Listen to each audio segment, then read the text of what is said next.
How's everyone's evening? My name is L'Oreal Allen, and I'm going to be sharing my short story about my dad, and the title is, Where Did You Go?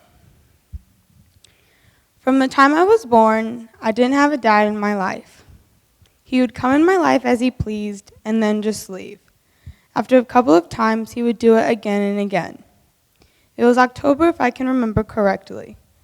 I was 11, maybe 12.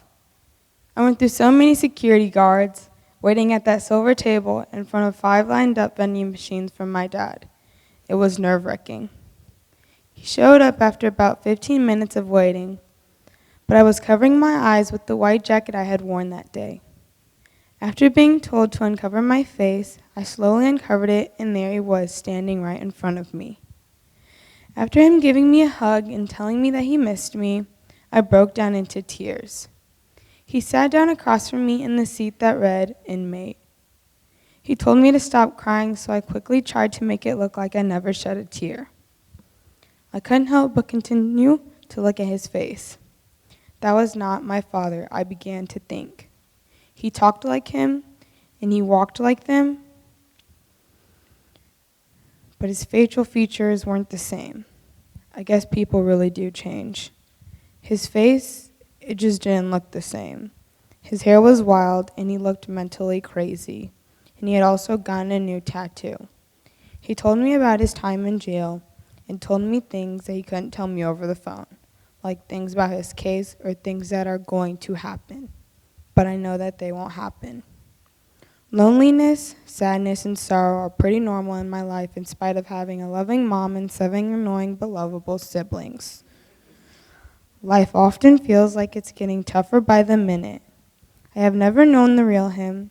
I can't properly connect with him, and I sure can't believe him. I think of him through daydreams, dreams, and sometimes he just pops into my thoughts. When my thoughts start to flow, everything comes out, and when it comes out, it all comes out. I can't control how I feel when my dad enters my thoughts. My tears start to fall, and they really don't stop until I start thinking of good memories. But even all the good memories go to bad ones. I first met my actual dad when I was 5 years old. At the time, my mom's boyfriend was the father figure in my life. When my biological father came around, things turned upside down. My life was confusing and crazy. I don't know if I was supposed to call my dad, my stepdad, dad, or to call my actual dad by his name, or to call him dad.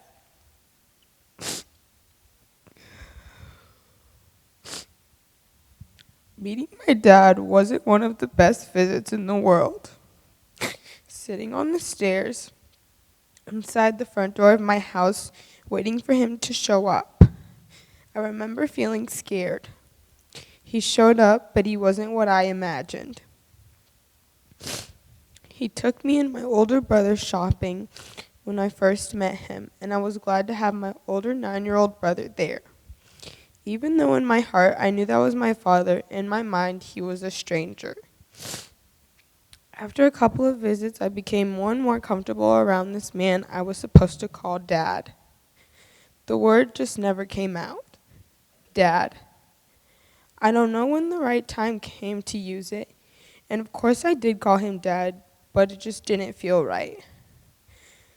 Not long after, though, again, the connection was broken. Since he left, I lost him.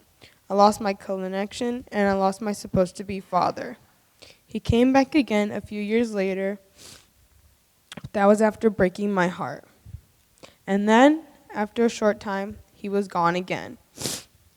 He continued to leave me and come back, but this time, he was gone. I didn't see him for a year, then 2, and time just continued to pass. He writes me letters and tells me he's coming home, tells me he misses me, and always ends the letters with the words, I love you. Those 3 words might be easy for him to say, but me, no. I love you is hard to say in letters. I rarely said it. They are strong words, and I didn't know if I felt that way, and I still don't know if I feel that way. I can still remember staying up late at night, crying so softly under my covers, trying not to let my mom hear me, waiting for him to show up at the door. That was tough, because he never did. Crying because I thought it was my fault when the blame was all him. He left me blank with lots of lost thoughts. Waking up the next morning, saying good morning to my mom, pretending like I didn't just cry last night, was tough. When my mom started reading our letters, she figured out that he'd been lying to me and putting thoughts into my head. Then things got even more hectic. She's gotten very upset because when the lies he told me didn't come true, she was the one who had to deal with my tears. She was the one who had to help me cope with my emotions. I still get letters and phone calls like yesterday. A couple of years ago, my brother and I went over to the Big Hill at Centennial Park to attend the family reunion that my grandma on his side had invited us to. I knew no one, and I felt like the odd one out. I was the odd one out. Thankfully, I had my brother by my side again. I had so many cousins that I never knew about, and I had an uncle with a shiny head, and a great-grandmother. Everyone was so sweet since my dad had never properly introduced me to them. Often on my birthday, he would give me $20. That was drug money. And to this day, I wish I had known, so I wouldn't have taken it. All of the good memories, like staying in hotels and playing with his dogs and playing in the sprinklers, don't make up for the times we've lost.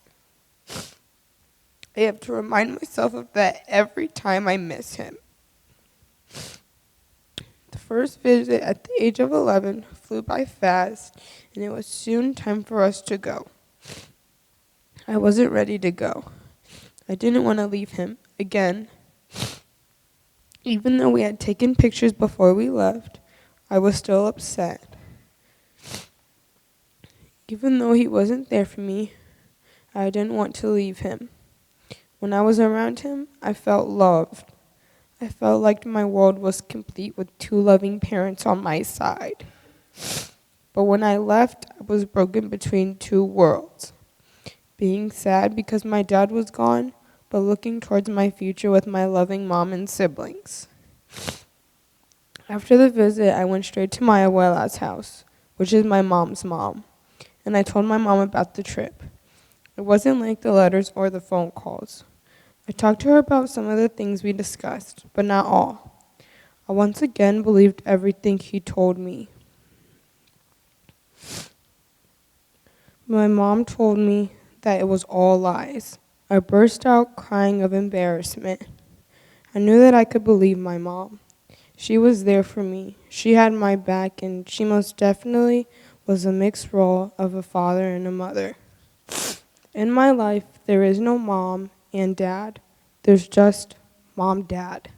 She plays both roles. That's what makes me me. My mother, who's been so encouraging my whole life in understanding my pain, helping me through the tough times of my life, the times my father has left. The I love yous and I miss yous all has changed and made an impact on my life to make me a stronger person.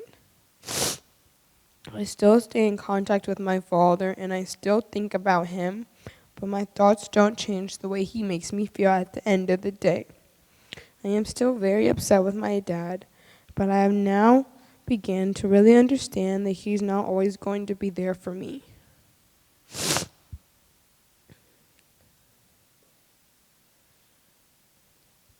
Maybe he's going through a tough time. I don't know his side of the story. I still do think that he doesn't care about me, even though he continues to tell me he does. I grew to know emotionally I can get over it all. I really can. Even though he's not here, I can continue to get through life like I have been doing. I'm used to him not watching me run up and down the court. I'm used to him not watching me grow. And now I'm used to him not being here. In my future, I'm looking forward to growing up and showing him I'm independent alongside with the family that cares for me. Thank you.